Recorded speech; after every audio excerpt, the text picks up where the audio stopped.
Cabinet విస్తరణ లేనట్టేనా? ఈ టర్మ్లో కొత్త మంత్రులు ఉండకపోవచ్చు. ముఖ్యమంత్రి సన్నిహిత లీడర్ల మధ్య టాక్ నడుస్తున్నదట. అమాత్య యోగం అటకెక్కినట్టేనా? 2 ఖాళీలు ఉన్నాయి, ఆ 2 ఖాళీలు ఫిల్ చేయాలి.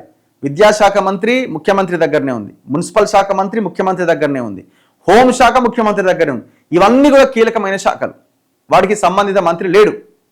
ఇంకా 2 మంత్రి పదవులకు అవకాశం ఉంది, కానీ అవి ఫిల్ చేస్తలేరు. ఎంత అన్యాయం కదా ఇది.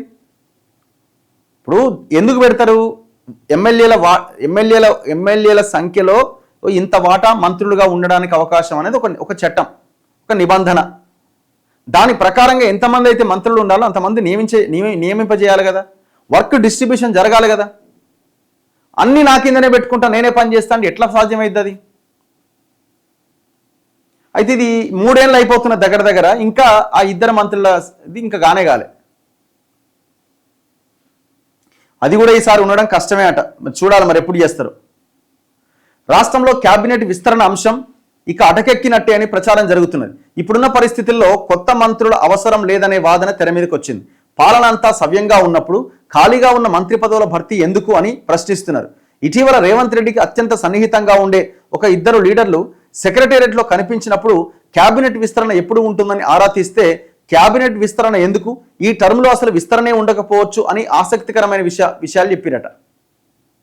రేవంత్ రెడ్డితో కలుపుకుంటే 16 మంది మంత్రులు ఉన్నారు, మొత్తం 18 మంది ఉండడానికి అవకాశం ఉంది సీఎంతో కలిపి. ఇంకా 2 ఖాళీలు ఉన్నాయి. ఎప్పుడు చేస్తారు ఇది? క్యాబినెట్ విస్తరణ లేనట్టేనా? ఈ టర్మ్లో కొత్త మంత్రులు ఉండకపోవచ్చు. ముఖ్యమంత్రి సన్నిహిత లీడర్ల మధ్య టాక్ నడుస్తున్నదట.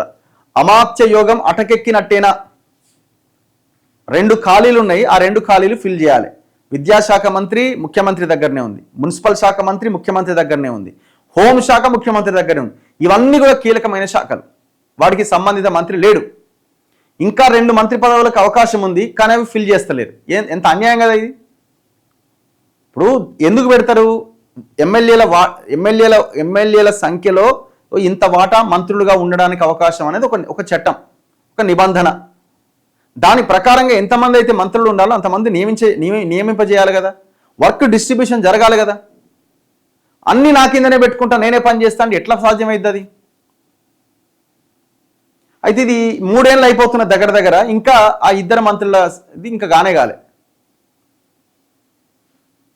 అది కూడా ఈసారి ఉండడం కష్టమే అట. చూడాలి మరి ఎప్పుడు చేస్తారు. రాష్ట్రంలో క్యాబినెట్ విస్తరణ అంశం ఇక అటకెక్కినట్టే అని ప్రచారం జరుగుతున్నది. ఇప్పుడున్న పరిస్థితుల్లో కొత్త మంత్రుల అవసరం లేదనే వాదన తెర మీదకి వచ్చింది. పాలన అంతా సవ్యంగా ఉన్నప్పుడు ఖాళీగా ఉన్న మంత్రి పదవుల భర్తీ ఎందుకు అని ప్రశ్నిస్తున్నారు. ఇటీవల రేవంత్ రెడ్డికి అత్యంత సన్నిహితంగా ఉండే ఒక 2 లీడర్లు సెక్రటేరియట్లో కనిపించినప్పుడు క్యాబినెట్ విస్తరణ ఎప్పుడు ఉంటుందని ఆరా తీస్తే క్యాబినెట్ విస్తరణ ఎందుకు, ఈ టర్మ్లో అసలు విస్తరణే ఉండకపోవచ్చు అని ఆసక్తికరమైన విషయాలు చెప్పిరట. రేవంత్ రెడ్డితో కలుపుకుంటే 16 మంది మంత్రులు ఉన్నారు, మొత్తం 18 మంది ఉండడానికి అవకాశం ఉంది సీఎంతో కలిపి. ఇంకా 2 ఖాళీలు ఉన్నాయి. ఎప్పుడు చేస్తారు ఇది?